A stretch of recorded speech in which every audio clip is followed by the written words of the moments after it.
For our continued reading of the Bible through the year 2025, from the English Standard Version of the Bible by Crossways Publishing, a division of Good News Publishing of Wheaton, Illinois. A reading of the book of Deuteronomy, chapters 24 through 26. Beginning Deuteronomy chapter 24.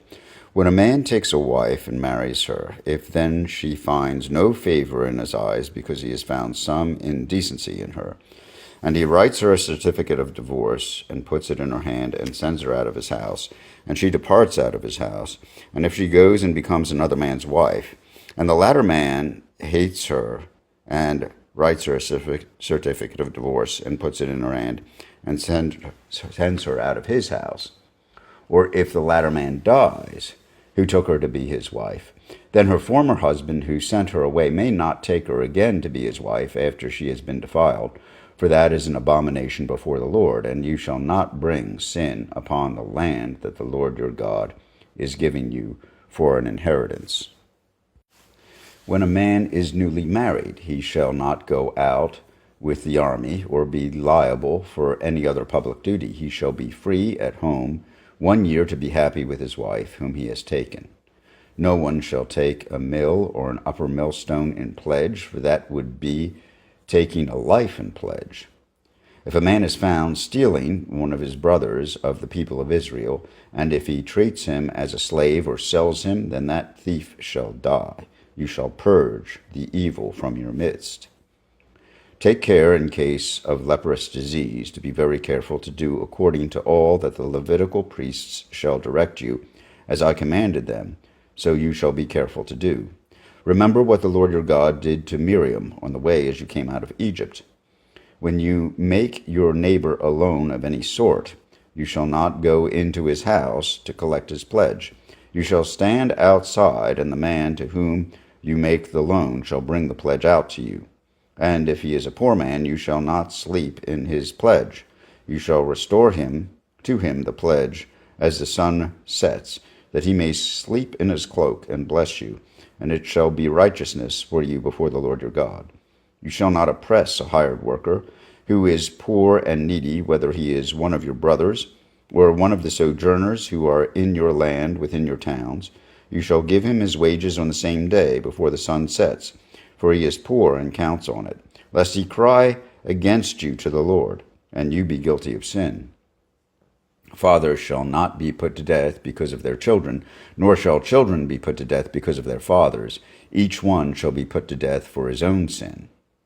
You shall not pervert the justice due to the sojourner or to the fatherless, or take a widow's garment in pledge, but you shall remember that you were a slave in Egypt, and the Lord your God redeemed you from there. Therefore I command you to do this.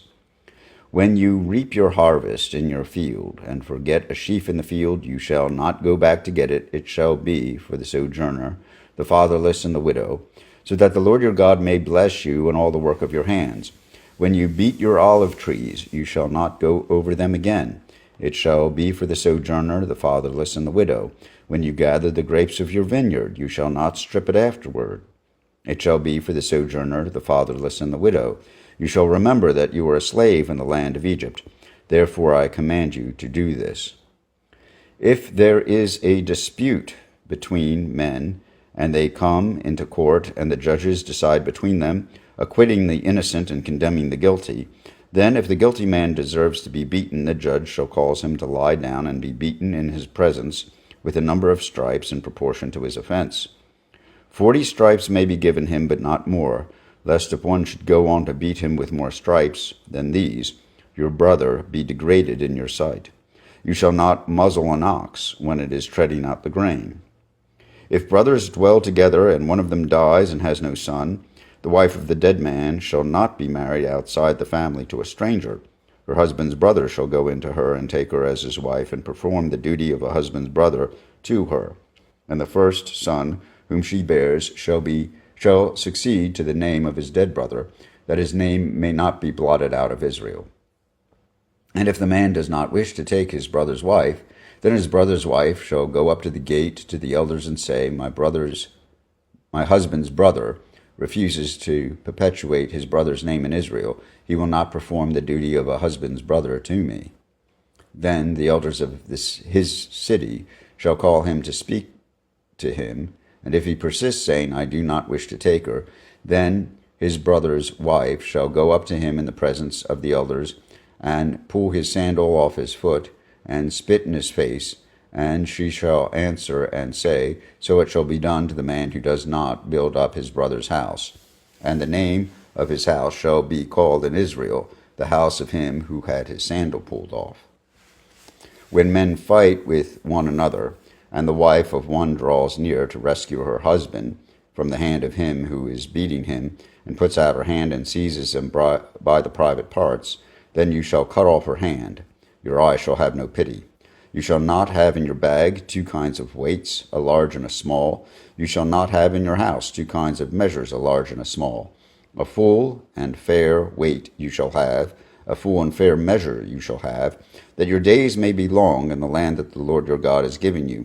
For all who do such things, all who act dishonestly, are an abomination to the Lord your God. Remember what Amalek did to you on the way as you came out of Egypt, how he attacked you on the way when you were faint and weary, and cut off your tail, those who were lagging behind you, and he did not fear God. Therefore, when the Lord your God has given you rest from all your enemies around you, in the land that the Lord your God is giving you for an inheritance to possess, you shall blot out the memory of Amalek from under heaven. You shall not forget. When you come into the land that the Lord your God is giving you for an inheritance, and have taken possession of it and live in it, you shall take some of the first of all the fruit of the ground, which you harvest from your land that the Lord your God is giving you, and you shall put it in a basket. And you shall go to the place that the Lord your God will choose to make his name to dwell there, and you shall go to the priest who is in office at the time, and you shall say to him, I declare today to the Lord your God that I have come into the land that the Lord swore to our fathers to give us. Then the priest shall take the basket from your hand, and set it down before the altar of the Lord your God, and you shall make response before the Lord your God. A wandering Aramean was my father, and he went down into Egypt, and sojourned there, few in number. And there he became a nation great, mighty, and populous. And the Egyptians treated us harshly, and humiliated us, and laid on us hard labor.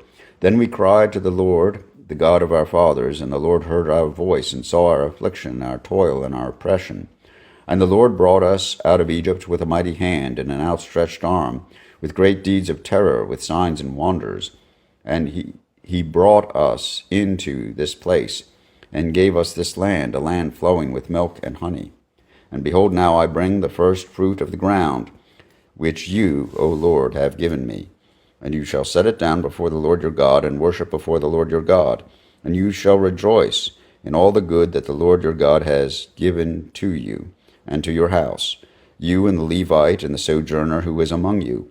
When you have finished paying all the tithe of your produce in the 3rd year, which is the year of tithing, giving it to the Levite, the sojourner, the fatherless, and the widow, so that they may eat within your towns, and be filled.